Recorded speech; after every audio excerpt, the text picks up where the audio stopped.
시간 함께 사도신경하심으로 우리의 신앙을 하나님 앞에 고백하겠습니다. 나는 전능하신 아버지 하나님 천지의 창조주를 믿습니다. 나는 그의 유일하신 아들 우리 주 예수 그리스도를 믿습니다. 그는 성령으로 잉태되어 동정녀 마리아에게서 나시고 본디오 빌라도에게 고난을 받아 십자가에 못 박혀 죽으시고 장사된 지 사흘 만에 죽은 자 가운데서 다시 살아나셨으며 하늘에 오르시어 전능하신 아버지 하나님 우편에 앉아 계시다가 거기로부터 살아있는 자와 죽은 자를 심판하러 오십니다. 나는 성령을 믿으며 거룩한 공교회와 성도의 교제와 죄를 용서받는 것과 몸의 부활과 영생을 믿습니다. 아멘. 찬송가 425장으로 하나님을 찬양합니다.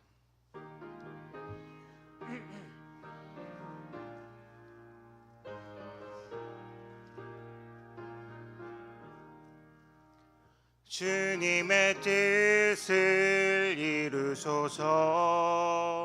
고요한 중에 기다리니 진흙과 같은 날 빚으사 주님의 형상 만드소서. 주님의 뜻을 이루소서. 주님 말 앞에 엎드리니 나의 맘속을 살피시사 눈보다 희게 하옵소서. 주님의 뜻을 이루소서. 병들어 몸이 피곤할 때 권능의 손을 내게 펴사 강건케 하여 주옵소서. 주님의 뜻을 이루소서. 온전히 나를 주장하사 주님과 함께 동행함을 만민이 알게 하옵소서.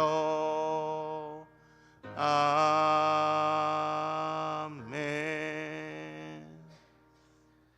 기도드리겠습니다.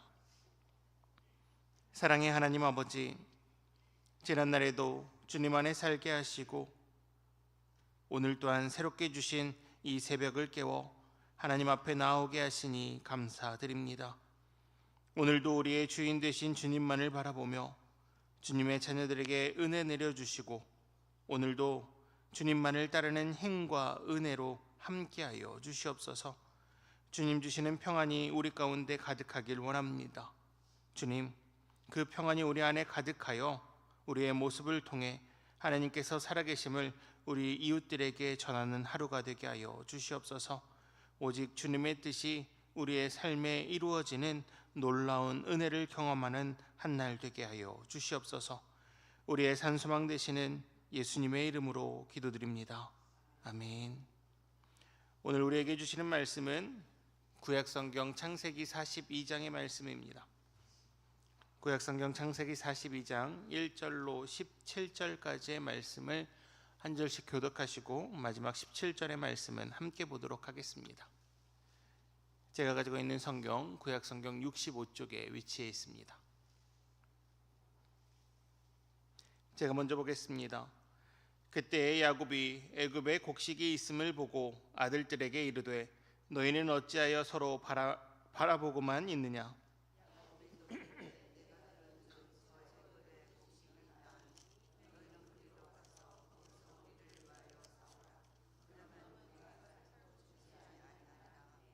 요셉의 형 10사람이 애굽에서 곡식을 사려고 내려갔으나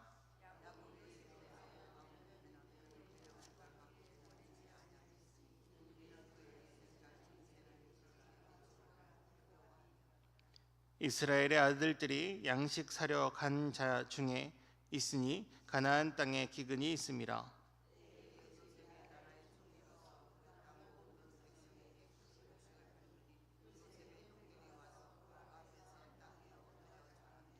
요셉이 보고 형들인 줄을 아나 모르는 체하고 엄한 소리로 그들에게 말하여 이르되 너희가 어디서 왔느냐? 그들이 이르되 곡물을 사려고 가나안에서 왔나이다.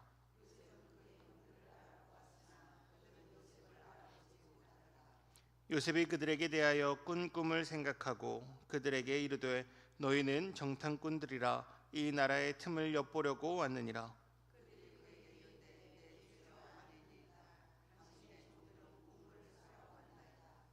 우리는 다 한 사람의 아들들로서 확실한 자들이니 당신의 종들은 정탐꾼이 아니니이다.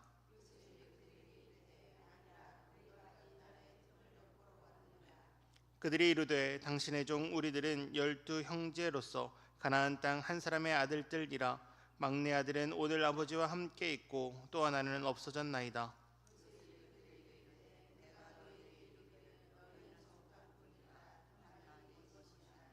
너희는 이같이 하여 너희 진실함을 증명할 것이라. 바로의 생명으로 맹세하노니 너희 막내 아우가 여기 오지 아니하면 너희가 여기서 나가지 못하리라.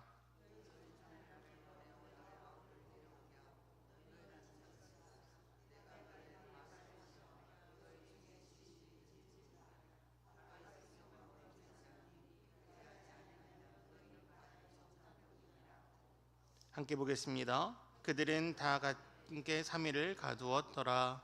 아멘. 이 시간에 마다 찬양대가 하나님께 찬양 올려드립니다.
아멘. 영원토록 그 전능하신 하나님만을 찬양하는 우리 모두가 되기를 간절히 바랍니다. 에바다 찬양대의 귀한 찬양 감사드립니다. 오늘은 공동체 성경 읽기 26년도 15회차입니다. 창세기 42장과 43장 그리고 시편 15편의 말씀을 함께 묵상합니다. 그 하나님의 말씀을 묵상하시며 하나님의 은혜를 누리시는 한 날 되기를 간절히 바랍니다. 우리는 지난 화요일부터 함께 요셉의 이야기를 나누고 있죠.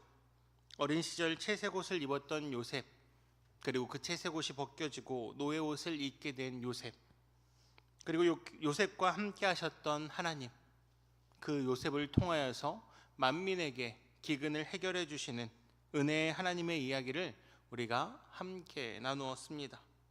그리고 오늘 우리가 읽은 본문에서는 드디어 자신들을 죽이려 하였던, 자신을 버렸던 그 형들과 재회하는 장면이 등장하죠.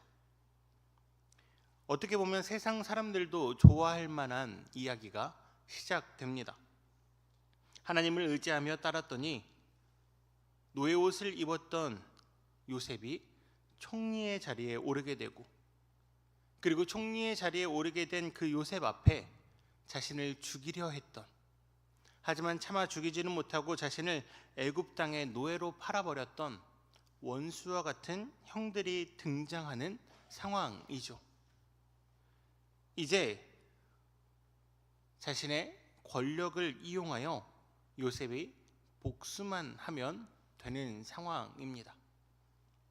심지어 하나님께서 모든 상황을 만들어 놓으셨던 것처럼 자신을 사랑하는 아버지 야곱은 따라오지 않았죠. 또한 자신에게 아무 해도 끼치지 않았던 동생 베냐민도 그들과 함께하고 있지 않습니다. 자신의 원수된 그 10명의 형들만 지금 자신의 눈앞에 있는 것이죠. 심지어 자신의 형들은 자신을 알아보지 못합니다. 자신만이 형들을 알아보죠. 그간 쌓였던 감정이 폭발할 수 있을 것 같은 장면입니다. 요셉의 명령 한 번이면 이제 10명의 형은 죽게 되죠. 세상 사람들도 좋아할 만한 영화나 드라마 또는 소설의 내용이죠. 그 모든 내용의 클라이막스의 장면입니다. 원수를 갚을 수 있는 최고의 상황. 손짓 한 번, 말 한 번이면 끝나는 상황입니다. 심지어 양심의 가책을 느낄 필요도 없습니다. 왜요? 누구보다도 억울함을 당했던 사람이 요셉이기 때문이죠. 요셉의 이야기를 읽고 있는 대부분의 독자들은 이 요셉을 이해할 겁니다. 그래, 그 정도로 고난을 받았으면, 그 정도로 고통을 받았으면 자신의 눈앞에 있는 이 10명의 형이 등장하는 것 하나님께서 계획하신 거지. 하나님께서 나에게 은혜 주신 거지. 그 원수 갚으라고. 그 억울함 다시금 갚아주신다고 내 앞에 이 10명 데려다 놓으신 거지. 그리고 나에게 힘을 주신 거지 라고 이야기할 만한 상황이라는 것이죠. 이제 복수의 칼날을 빼들어 형들에게 왜 자신을 죽이려 했냐고, 왜 자신을 버려 이 고난을 당하게 했냐고 따져 물을 수 있는 상황입니다. 형들의 대답 여하에 따라서 누구보다도 잔혹하게 복수할 수 있는 상황이라는 것이죠. 그런데 요셉은 그 복수의 칼날을 빼들지 않습니다. 요셉은 형들에게 되려 이렇게 묻죠. 당신들은 정탐꾼이 아니냐고요. 사람들이 오해합니다. 정탐꾼으로 만들어 놓고 복수하려는 거 아니야? 그런데 사실 요셉은 정탐꾼으로 형들을 만들 필요도 없죠. 그의 권력이라면 정탐꾼이라 묻기도 전에 자신의 마음대로 형들을 처단할 수 있습니다. 그럼에도 불구하고 요셉은 4번이나 형들에게 정탐꾼이 아니냐 묻습니다. 형들이 억울해하죠. 아닙니다. 우리는 정탐꾼이 아니라 한 아버지의 아들들입니다. 원래 우리가 12명인데 한 명은 지금 아버지와 함께 있고 한 명은 없어졌습니다. 그 이야기를 들을 때 요셉은 더 분노할 수도 있습니다. 그 없어진 한 명은 어디 있습니까? 라고 따져 물을 수 있음에도 불구하고 요셉은 계속해서 당신들이 정탐꾼 아닙니까? 당신들의 진실을 밝히기 위해 막내와 함께 오십시오. 그 전까지는 당신들을 잡아두겠습니다. 라고 이야기한다는 것이죠. 여러분은 이 모습이 이해되십니까? 최고의 상황입니다. 하나님께서 계획하신 것처럼, 그 요셉을 위로해 주시는 것처럼 원수들을 눈앞에 모두 무릎 꿇려 놓은 상황이죠.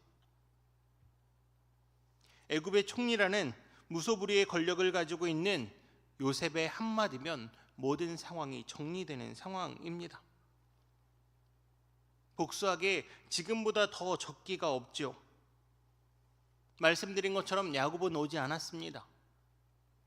자신의 막내 동생 베냐민도 없는 상황이죠. 10명의 형들을 처단하고 야곱과 베냐민을 데려올 수도 있습니다.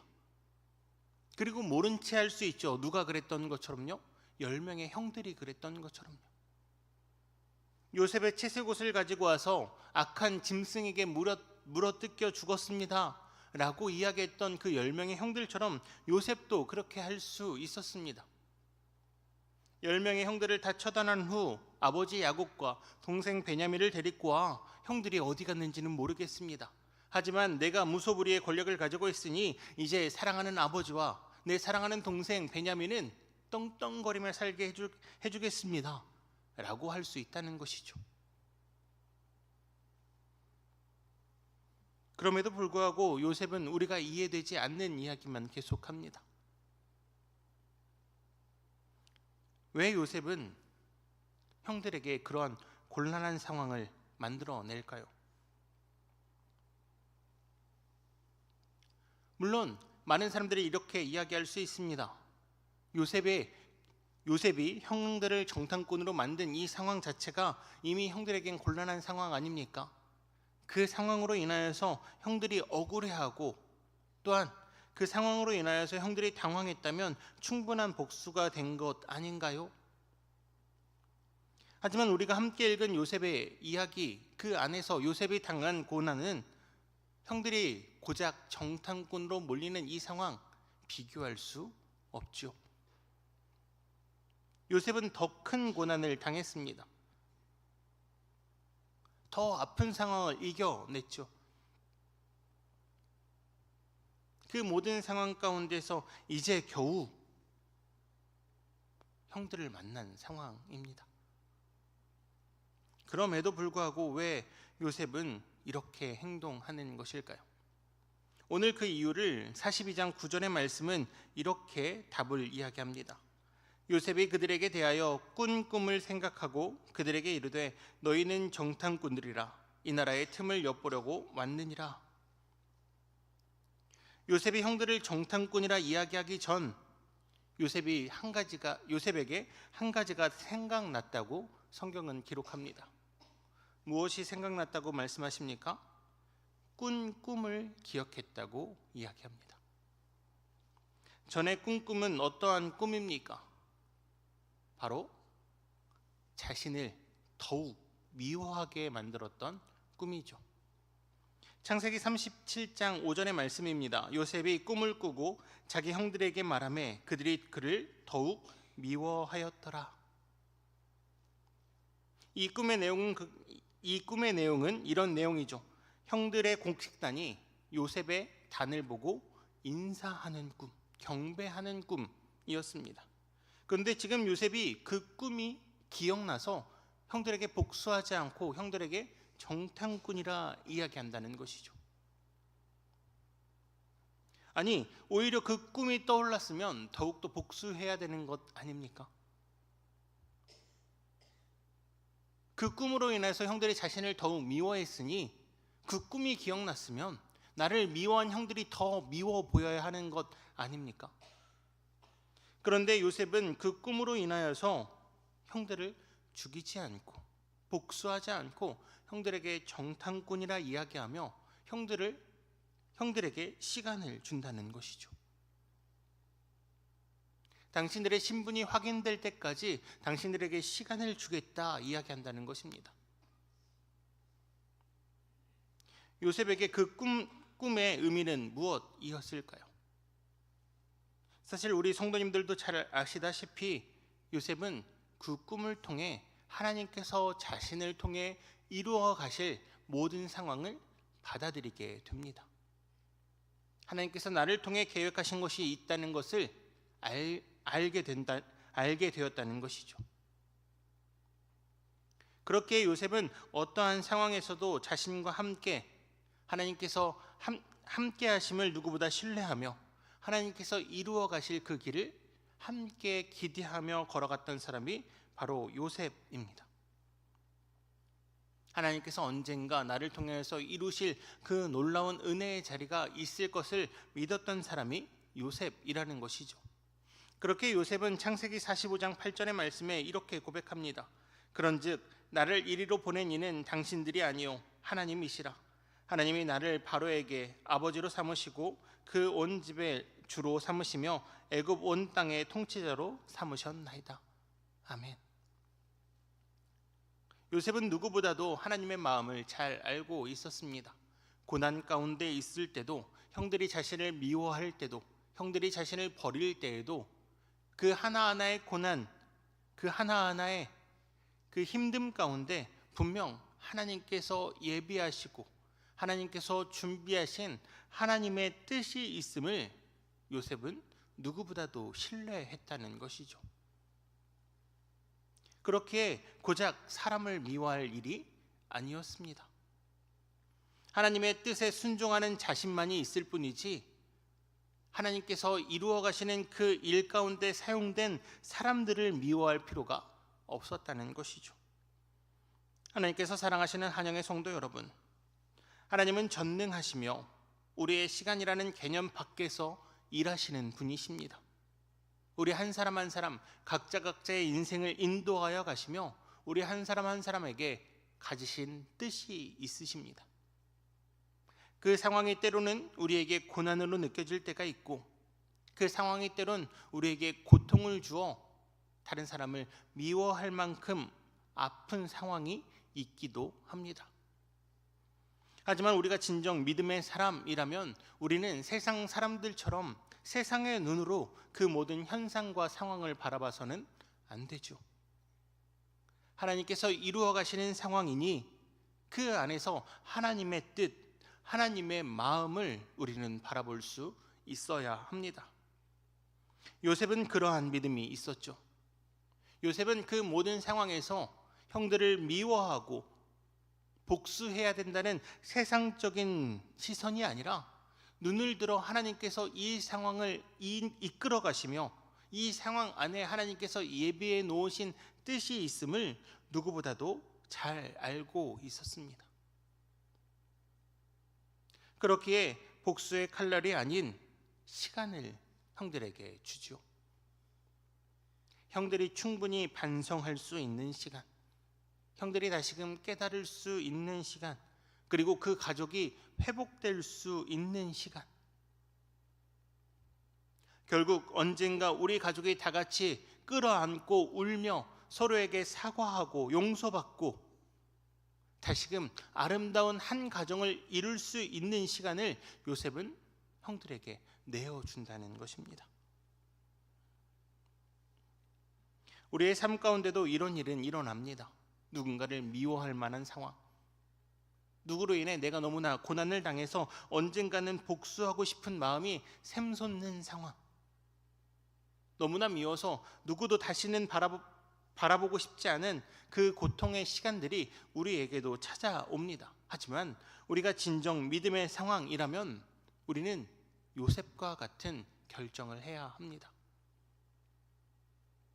그 모든 상황에서 하나님의 뜻이 무엇인지를 깊이 고뇌하는 믿음, 하나님께서 무엇을 기뻐하실지, 그 상황 가운데서 하나님이 기뻐하시는 뜻은 무엇인지 고민하는 믿음.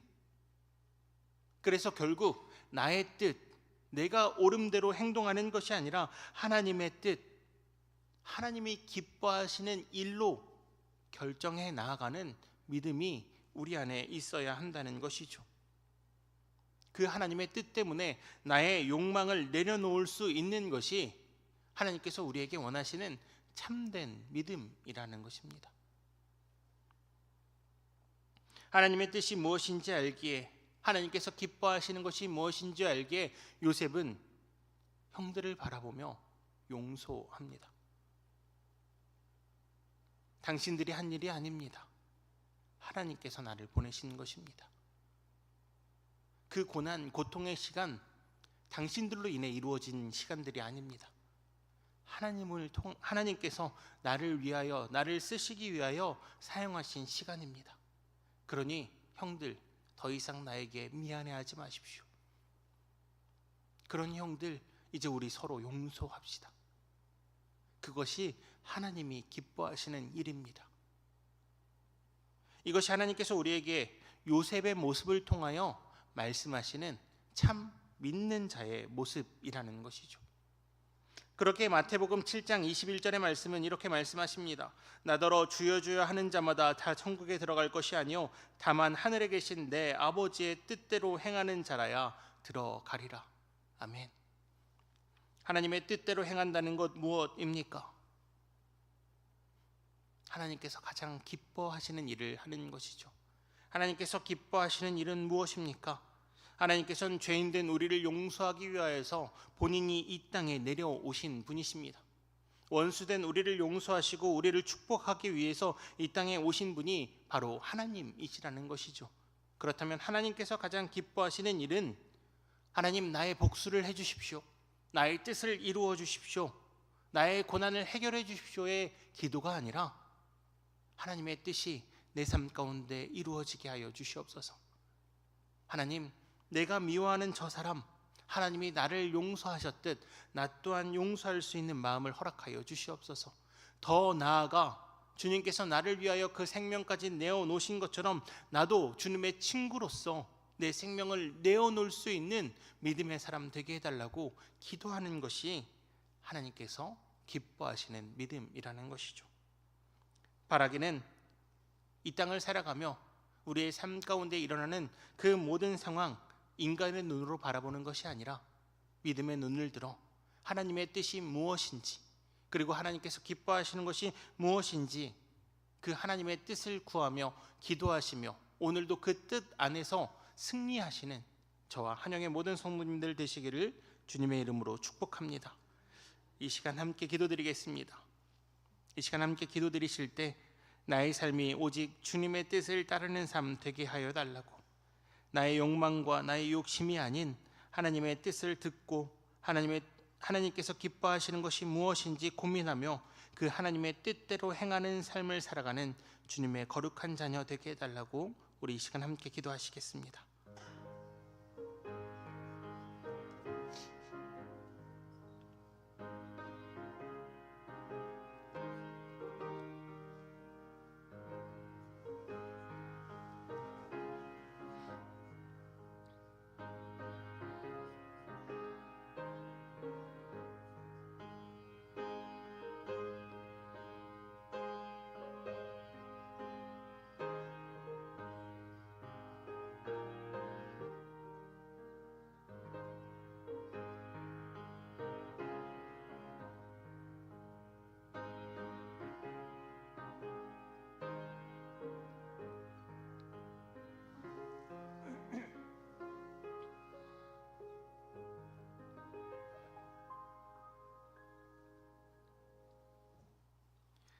우리를 사랑하시는 하나님 아버지, 우리를 이 땅에 보내심은 아버지의 뜻을 이루라 하심에도 불구하고 우리는 우리의 마음대로 나의 뜻대로 이 땅을 살아갑니다.